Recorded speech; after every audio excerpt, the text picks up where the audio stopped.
Matthieu 6, 24 à 25. Nul ne peut servir de maître, car ou il haïra l'un et aimera l'autre, ou il s'attachera à l'un, ou méprisera l'autre. Vous ne pouvez servir Dieu et Mammon. Verset 25. C'est pourquoi je vous dis, ne vous inquiétez pas pour votre vie, de ce que vous mangerez, ni pour votre corps, ni de quoi vous serez. La vie n'est-elle pas plus que la nourriture, et le corps plus que le vêtement? Amen.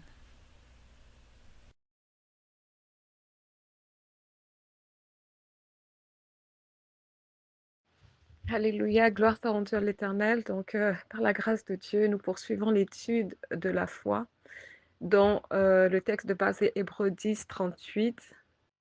Et aujourd'hui, nous sommes en train de méditer le texte d'accompagnement qui est Matthieu, chapitre 6, à partir du verset 24 au verset 34. Donc, le verset 34, c'est le dernier verset du chapitre 6. Alléluia. Donc, le passage est très long. Mais le plus important, c'est vraiment de pouvoir ressortir ce que le Seigneur va nous enseigner aujourd'hui par rapport à cette portion de l'Écriture. Oui, le passage est long, mais peut-être que le Seigneur a juste peut-être 2 enseignements à nous apporter, un enseignement, je ne sais pas, mais en remettant les mains du Seigneur, dans le nom tout-puissant de Jésus-Christ. Alléluia. Merci Seigneur pour ta grâce. Donc, comme je le disais, nous sommes dans l'étude de la foi. On va rappeler le texte de base qui est Hébreux 10, 38. Nous allons le lire dans le nom tout-puissant de Jésus-Christ. Hébreux 10, 38. Je vous invite à prendre vos Bibles et à pouvoir lire le passage.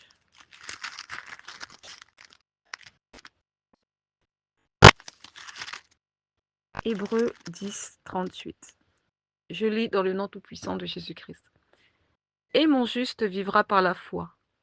Mais s'il se retire, mon âme ne prend pas plaisir en lui. Amen. Nous sommes devenus enfants de Dieu par la foi parce que nous avons cru en Jésus-Christ. Nous avons reçu Christ comme notre Seigneur et Sauveur. Nous avons foi en Jésus-Christ. Nous croyons en la résurrection de Christ, que Christ est mort à la croix et il est ressuscité le 3e jour. Et aujourd'hui, le Seigneur est assis à la droite du Père dans les lieux célestes. Alléluia. À la droite du Père glorieuse. Je dois préciser cela, c'est important. Donc, le Seigneur attend de nous que nous puissions marcher par la foi. Quelles que soient les circonstances, quels que soient les événements qui se passent dans le monde, aussi tragiques qu'ils soient, quelles que soient les difficultés qu'on peut traverser à un moment donné dans notre vie, quelles que soient les épreuves, Dieu s'attend à ce que nous puissions marcher par la foi. Et celui qui marche par la foi croit en son Seigneur et Sauveur. Celui qui marche par la foi croit que quel que soit ce qui va lui arriver, il sait que Dieu est pour lui. Quel que soit ce qui se passera, il a la foi que l'Éternel sera son secours. Quel que soit ce que l'ennemi projette de faire contre cette personne a la conviction qu'il trouvera refuge en l'Éternel. Alléluia. Mais pour cela, il faut avoir la foi. Et la foi en quoi? En la parole du Seigneur Jésus-Christ. Quand le Seigneur te dit, ne promène pas des regards inquiets, crois-tu en cette parole? Crois-tu que, quel que soit ce qui se passe d'atroce, d'abominable, d'insécure en face de toi, mais Dieu te dit, ne promène pas des regards inquiets.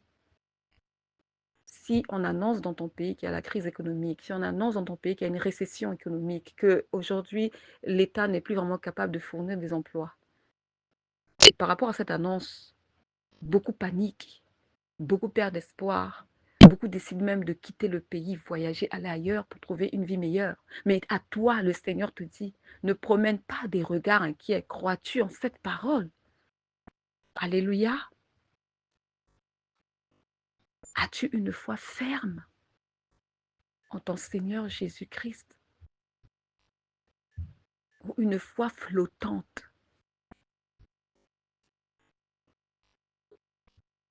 Donc, on va poursuivre l'étude de la foi aujourd'hui. Cette fois-ci, nous sommes, comme je l'ai dit, dans le texte d'accompagnement de Matthieu, chapitre 6, au verset 24 à 34. Gloire soit rendue à l'Éternel, que le Seigneur nous fortifie et que le Seigneur affermisse notre foi. Amen. Afin qu'elle ne soit pas perturbée, mais qu'elle demeure inébranlable, quel que soit ce qui se passe autour de nous, quel que soit ce que nous entendons comme nouvelles, bonnes ou mauvaises. Gardons la foi en Jésus-Christ. Et ce n'est pas toujours facile parce que notre foi est combattue. Mais dans le combat, sachant une chose, que nous sommes plus que vainqueurs, car il est écrit, ils vous feront la guerre, mais ils ne vous vaincront pas. Alléluia. Celui qui demeure dans les voies du Seigneur, qui demeure dans l'obéissance, qui demeure dans la crainte de Dieu. La Bible le dit dans le livre des Proverbes, l'ange de l'Éternel campe autour de ceux qui craignent Dieu. Et il les arrache au danger. Ce passage, vous le retrouverez dans le psaume 34 au verset 7. Alléluia. Amen. Donc, nous sommes dans notre texte d'accompagnement qui est Matthieu chapitre 6 à partir du verset 24. Donc, je vais lire le verset 24 à 25. On va aller pas à pas. Amen. Père, je lis ta parole qui vit et esprit. Ta parole, Seigneur, qui nous enseigne toutes choses, qui nous purifie, nous sanctifie, car elle est la vérité. Ta parole, Père, qui brise les jougs dans nos vies. Ta parole qui se propage dans l'atmosphère de nos maisons et qui agit. Ta parole, Seigneur, qui est la lumière et qui apporte au-dedans de nous la vie de Christ. Que ta parole, Seigneur, aujourd'hui,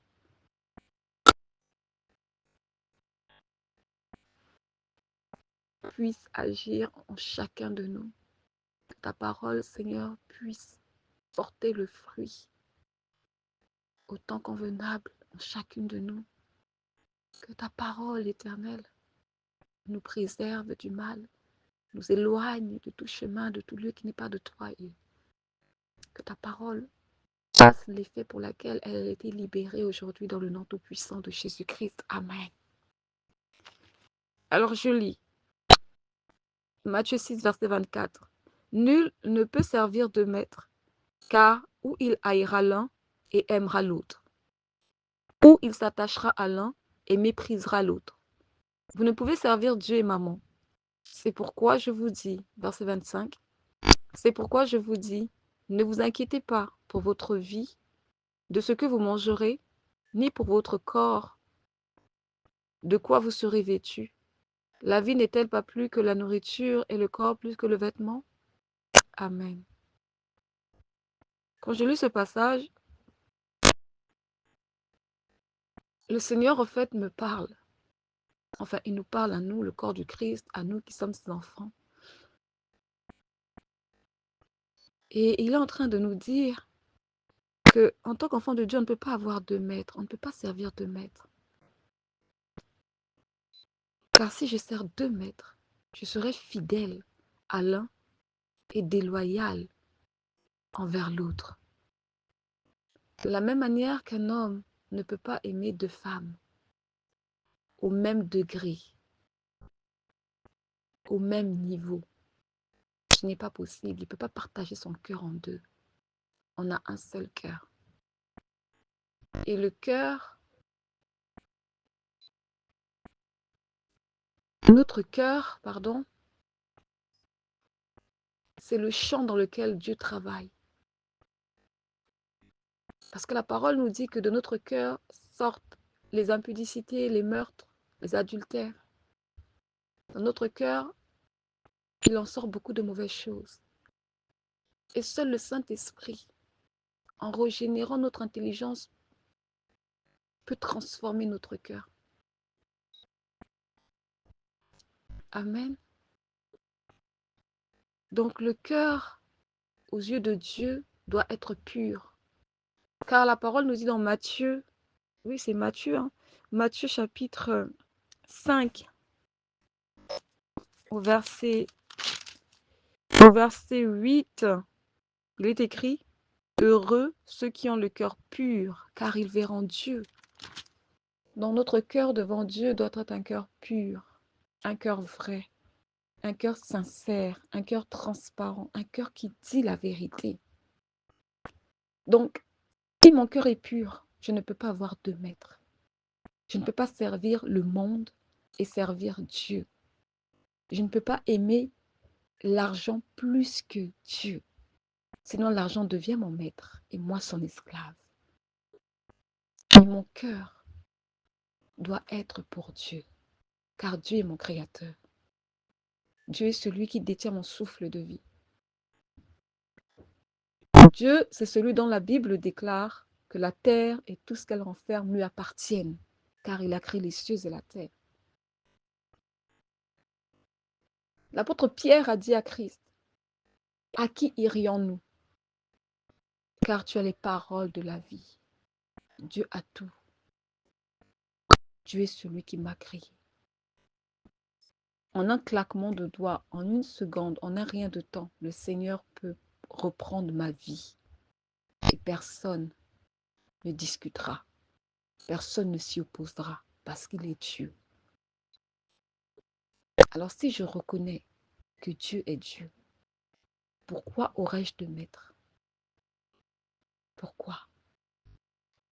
Si ce n'est pour me perdre. Parce que le deuxième maître ne me sera d'aucune utilité. Il n'y a pas plusieurs dieux, il n'y en a qu'un seul. C'est l'Éternel des armées, le Dieu tout-puissant qui a créé les cieux et la terre. C'est lui, le Dieu véritable. Si je me prosterne devant des divinités, si je me prosterne devant d'autres dieux, c'est la mort spirituelle qui m'attend. C'est la malédiction. En agissant ainsi, je commets une abomination devant l'Éternel. Alléluia. On va aller lire Exode chapitre 20 à partir du verset 2 à 3. Donc aujourd'hui, le Seigneur nous conduit dans plusieurs passages de la Bible parce qu'il veut nous parler. Il veut interpeller notre conscience, il veut l'éveiller. Donc, je ne donne pas plusieurs passages juste pour le plaisir de les donner. Nous sommes dans la foi. Et si tu as foi en Jésus-Christ, cela veut dire que cette foi ne te permet plus de te prosterner devant d'autres divinités, d'adorer d'autres divinités. Cette foi ne te permet plus d'avoir des idoles, mais cette foi te conduit à Christ. Amen. Donc, lisons Exode 20, verset 2. Je lis dans le nom tout-puissant de Jésus-Christ. Amen. Exode 20, verset 2, il est écrit « Je suis l'Éternel ton Dieu qui t'ai fait sortir du pays d'Égypte, de la maison de servitude. » Nous étions dans le monde, nous étions perdus, nous étions dans les ténèbres. Alléluia. Nous étions pécheurs, vivant dans le péché, sans être interpellés et croyant que la vie que nous menions était la vraie vie. Mais par la grâce de Dieu, nous avons reçu Christ aujourd'hui comme Seigneur et Sauveur. Nous croyons en Jésus-Christ. Et le Seigneur est venu dans notre vie pour nous délivrer du péché, pour nous sortir de l'esclavage, parce que nous étions esclaves du péché. Pour nous sortir des ténèbres, afin de nous faire passer à la lumière, car Christ est la lumière du monde. Amen. Donc, je poursuis avec le verset 3. Tu n'auras pas d'autre Dieu devant ma face. Le Dieu qui t'a sauvé, le Dieu qui t'a délivré. C'est en lui que tu dois te confier entièrement. C'est en lui que tu dois placer ta confiance. C'est à ce Dieu-là qui t'a sauvé pendant que beaucoup t'ont abandonné, beaucoup t'ont rejeté. Ce Dieu-là qui chaque jour, comme la parole le dit, il ne sommeille ni ne dort parce qu'il veille sur toi.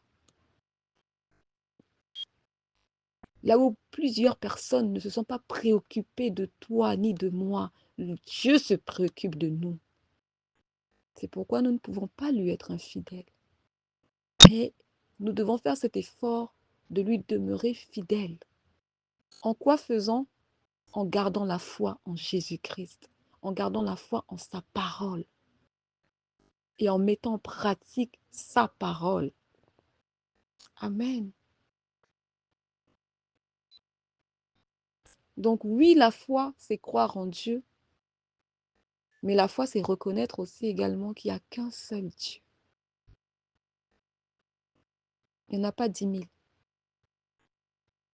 Et c'est cette foi-là que tu as qui te dit, moi je crois en l'Éternel, Dieu Tout-Puissant qui a délivré le peuple d'Israël de la main de Pharaon. C'est en ce Dieu que je crois.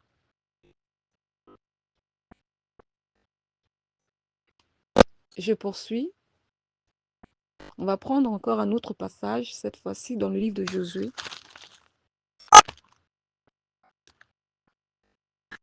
Il y a un chant qui dit « Moi j'ai choisi Jésus-Christ dans ma vie. Moi j'ai choisi Jésus-Christ dans ma vie. » Donc, si tu as choisi Christ dans ta vie, ne te détourne pas de ses voies, mais demeure fidèle, car Jésus est fidèle.